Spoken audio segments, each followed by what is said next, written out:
I was having a conversation the other day with someone, and like, yeah, the police is this, the police is that, the police is that, the police is this. And I was like, well, a lot of people have the different experiences. The only reason why some people's experiences are terrible are probably for a lot of obvious reasons, all right, irrespective of how the society has turned out to be. Now, basically, this video is on how to get the best out of the police or military personnel, right, without going to conflict or misunderstandings or violence, all right? Number one, remain level headed and calm always, irrespective of the urgency or the pressure or the perception about the uniformed men. No matter your perception about the police or you're disgusted or when you are approached, first thing you have to do is to remain level headed and calm. All right, and calm, no matter where you're rushing to, even if you're rushing somewhere. So when you are approached, you don't start saying, hey, yes, officer, what is it? Any problem? Please, what are you carrying your boot? Nothing, nothing, nothing. No, how would you even feel if someone walks up to your office and you're asking a pressing question, say, please open it, open it, open it, I want to see the commissioner. Which commissioner? The commissioner of higher education now. Don't you know the commissioner? I mean, open it, let me pass. That's exactly what you're doing. So you need to be calm, even if you're hurrying somewhere. The first thing is that you must be level-headed and calm. That automatically will first destabilize the policeman or the military personnel. All right, destabilizing in such a way. What I mean destabilize now, it will give them a calm mind that yes, they're talking to a reasonable civilian, right? Not the majority out there who always on the offensive, always ready to attack verbally, knowing that you are not even with any weapon. The person holding the ammunition is one trying to talk to you, and you are the one that's already offloading. Get sense. Number two, learn to keep your hands in view at all times. It's very important that whenever you are approached by a law enforcement agent, all right, always make your hand be visible. All right, make your two hands be visible because they have a training. If they perceive that your hand is doing one or two activities, they can decide to respond based on what they saw at that point in time. Okay, and sometimes it might be wrong. So first thing, to avoid any stories, always make your hands visible. Now, this principle applies to law enforcement agents everywhere in the world, including Africa or Nigeria. Always make your hands visible, all right, at all times, both hands. When you're talking, say, yeah, officer, so what's the problem? Yeah, put one hand to this side and you're talking. Okay, no, was I speeding or was I doing this? Was I, oh, what I have in the boot? Oh, my passengers. What if I, but make your two hands be visible, right? So you not be accused of something that didn't happen or that was misunderstood, all right? So make both hands visible. Okay, number three, learn to be polite. Learn to be polite to law enforcement agents. They are not your enemies and they are not the cause of your problems. All right. If you're having bad leadership in your country or wherever you are, they are the major cause of your problem. So it's not the law enforcement agents who are actually discomforting themselves. You think if they have better things to do, they will not take those offers instead of standing on the roads, checking your offenses or your lawlessness and your excesses, trying to curb them and whatever the case may be. If they had better options, they would take it. So I think the least you can do is to be polite, right? And give mind-soothing compliments. Not like, oh, officer, how may officer, this your uniform, man. I beg, who be your dry cleaner? See the iron, see the gator. Wow. The gator is even sharper than two-edged sword that the Bible talked about. You know, just make them feel good. Officer will just laugh. Oh, guy, you get mouth too. Or this guy is very funny. Okay, where are you guys coming from? This, you know, that politeness already softens his heart, despite the discomfort and the stress of the work, the demand from the work. That comfort alone has already helped you, self, to pass through without any stress. Number four, remember your rights. Very important.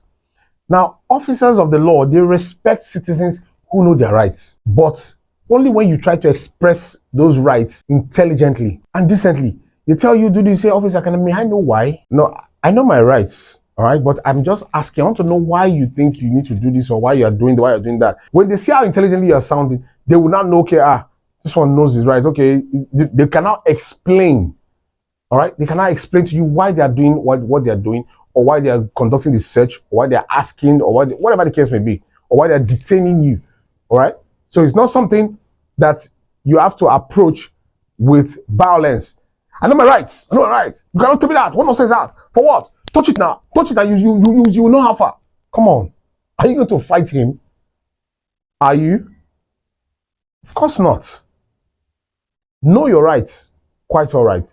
But also learn the application of those rights, how to apply them. Number 5, be careful what you say to avoid regretful, implicative, and non-retractable statements that would land you in trouble. You would just be talking, and you just say something that will implicate yourself. That would implicate you rather. And you're like, oh, really? Oh, that's what you are saying. Okay, you will come and explain in the station. You will come and explain what you mean by this. You say, no, that's not what I meant. you go explain tire. Number 6, never argue with an officer. Everyone has a different temperament level. You cannot guarantee the temperament level of difference. When you argue, and you are getting almost physical with each other, there can be an accidental discharge, and you might be the victim. The worst that will be done to the officer is you'll be dismissed. But you have been laid to rest as a result of your ignorance. So learn to be smart and never get physical or argumentative with an officer on duty, because you don't know how long he has been on that post and how discomforting it has been. Sometimes he might not have even gotten something to eat for a long period of time because of the lack of access to food at that point. And here you come trying to make his life more difficult. Come on now, use your sense now. You reason now. If not you, how you go feel? Number 7, even if you don't have one, always try and have someone who has access to a lawyer. All right? Always try to have an access to an attorney, because when the time comes and you would need it, you don't need to argue or quarrel anything. You follow the officer respectfully to the station, and then you put your call across, because it is your right to place a call. All right? Learn to insist on your right to place a call, that you can inform someone where you are and what is being done, and they can get you a lawyer to plead your case. All right? And of course, probably get you bailed out or clear the whole misunderstanding. All right? And you will never even be locked up in the first place. Okay? So always have access, or have someone who has access to a lawyer. Right? It will give you an edge when dealing with the police or law enforcement agents. All right? Number 8, be vigilant when being searched. Because we've heard cases of people who say, oh, I didn't have that thing there. It was when he was searching that he dropped it there. Or I didn't have that one there. How can you sit inside your car and you open the boots? A lot of you are guilty of this. You open the boots and tell the officer, check my boot, there's nothing there. You know, you don't have sense. If a stranger comes to your office, will you tell the stranger that, okay, go inside, even though you check now, guy is not in the office, you can go and check inside whether our guy is in the office. You will follow the stranger into the office, because all that stranger is going to do in the office. So you cannot just say because the person is an officer of the law, oh, everything is perfect.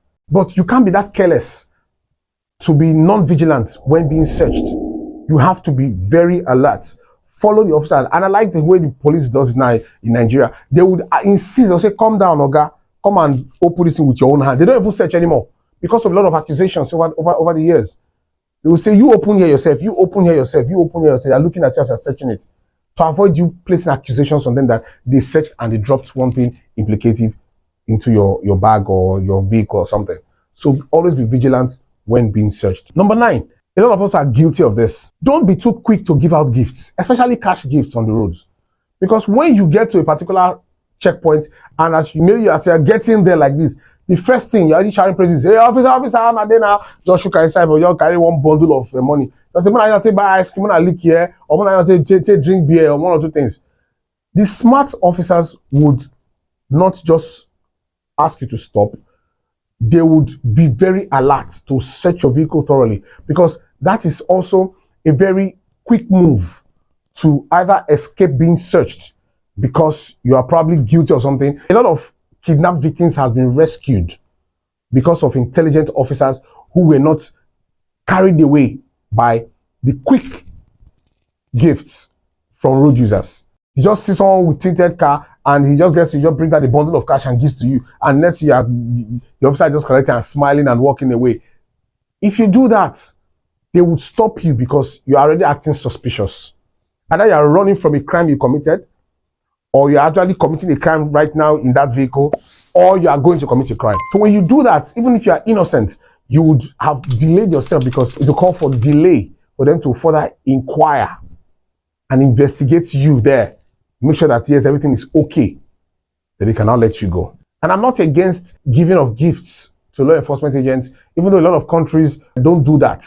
But if you come across someone who has been working from morning till night and you are on your own, they're not robbing you or insisting that you must give them money.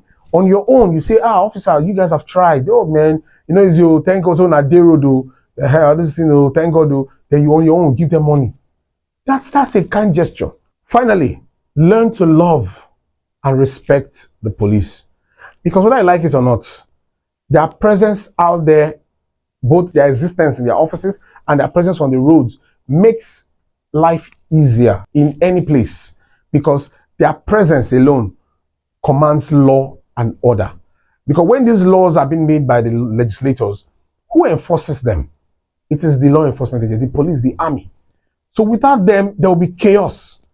The other time where the police wanted to go on strike, a lot of people did not travel anymore. People were afraid to get on the roads because that would have been robbery spree, because there's nobody to contend against them, no one to challenge them on the roads. Everyone kept begging, no, please, they should not strike, police should come back, people should come back, please, people are no longer moving on the roads, we're no longer safe, this and that. But when they come back, they are obviously the first point of ridicule. All the insults on this world. Someone will say, there are two people my children can never marry. My daughter can never marry police, I can never marry NEPA. Come on. Why would you say that? That's a very insensitive thing to say. The police is not your enemy, the police is your friend. Whether you believe it or not, they're actually there to help. Majority of them are actually there to help. All right? But sadly, the perception of the public out there is actually quite different. But we hope that someday that perception will be changed, because our country, Nigeria, will get better. A word is enough for the wise. And like I always say, in all thy getting, get sense. Don't forget to like, share, and of course, very importantly, subscribe. I'll see you again in my next video.